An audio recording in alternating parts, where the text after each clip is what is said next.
नमस्कार, नवीशा किचनमध्ये आपलं स्वागत आहे. तर आज आपण बनवणार आहोत झणझणीत हिरव्या मिरचीमध्ये मटकीची सुक्की भाजी. ही रेसिपी खूप सोपी आहे आणि गावरान पद्धतीमध्ये बनवली जाणारी ही भाजी तुम्हाला नक्कीच आवडेल.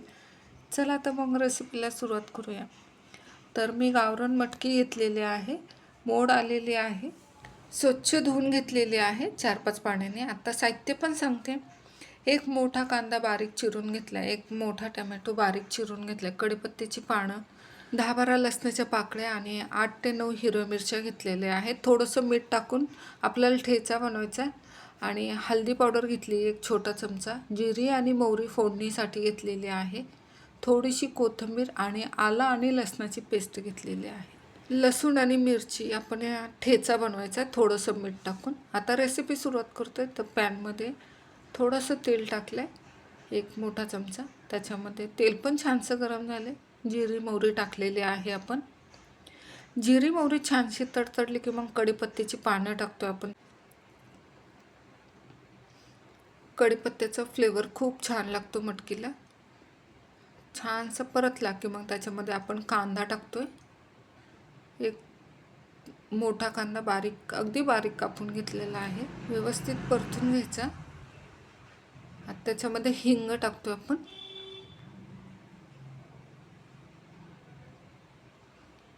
व्यवस्थित परतून घ्यायचा. आता त्याच्यामध्ये आपण टोमॅटो टाकतोय. एक टोमॅटो बारीक चिरून घेतलेला आहे, ते टाकतोय.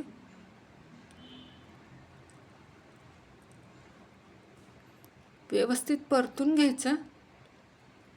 आता त्याच्यामध्ये आपण जो ठेचा करून घेतलेला आहे लसूण आणि मिरचीचा, थोडंसं मीठ टाकून वाटून घेतलेला आहे, ते टाकलेलं आहे. आलं आणि लसणाची पेस्ट टाकतोय.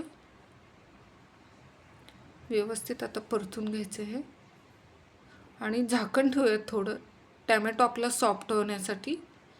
1-2 मिनटासाठी. 2 मिनटानंतर झाकण काढतोय. टॅमॅटो पण सॉफ्ट झालेला आहे आपला. व्यवस्थित परतून घ्यायचं. आता त्याच्यामध्ये हळदी पावडर टाकतोय आपण, एक छोटा चमचा घेतलेला. त्याच्यामध्ये मटकी टाकतो आपण, जी धुवून घेतलेली आहे, धुवून वगैरे घेतलेली आहे मी. आता व्यवस्थित परतून घ्यायचं 1-2 मिनटं व्यवस्थित. मटकी गावरान मटकी आहे त्यामुळे चव पण खूप छान लागते याची. आणि प्लस आपण हिरव्या मिरचीमध्ये करतोय त्यामुळे खूप छान लागते ज्वारीच्या भाकरीबरोबर. व्यवस्थित परतून घेतल्यावर एका ठिकाणी करूया. आता झाकण ठेवतोय थोड्या वेळासाठी. त्याच्यावर थोडंसं पाणी टाकतो आपण.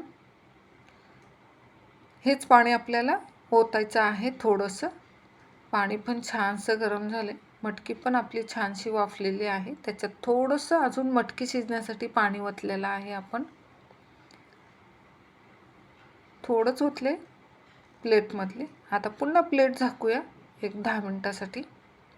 10 मिनटानंतर प्लेट काढतोय. मस्त अशी मटकी शिजलेली आहे. वास तर गावरान मटकी आहे त्यामुळे वास पण खूप छान येतोय. व्यवस्थित परतून घ्यायची, पूर्ण कोरडी करून घ्यायची पण मटकी ती. थोडीशी कोथिंबीर टाकतोय आपण. आता सर्विंग प्लेटमध्ये काढून घेतो. तयार झालेली आहे आपली मटकी. ही ज्वारीच्या भाकरीबरोबर किंवा बाजरीच्या भाकरीबरोबर किंवा तोंडी लावण्यासाठी पण खूप छान आहे. तयार आहे आपली मटकीची, हिरव्या मिरचीमधील मटकीची सुक्की भाजी. तुम्हाला ही रेसिपी आवडली असेल तर व्हिडिओला लाईक करा, चॅनलला सबस्क्राईब करायला विसरू नका. धन्यवाद. परत भेटूया अशाच छानशा रेसिपीसोबत. तोपर्यंत तुम्हा सर्वांना बाय बाय.